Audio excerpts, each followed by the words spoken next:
अस्सलामुअलैकुम नाजरीन, जैसे कि आप देख रहे हैं ये हमारे शाहराह फैसल का हाल, मेन शाहराह फैसल। ये देखें, आप देखें, ये हमारा कराची है, डूबा हुआ कराची।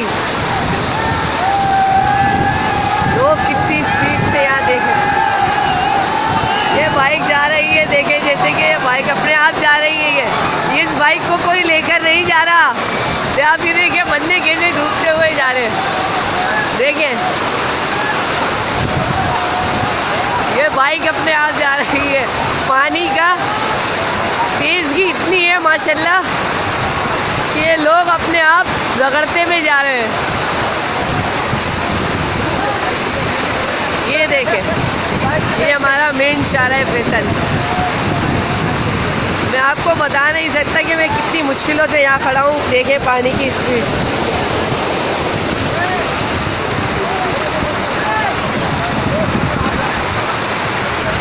देखें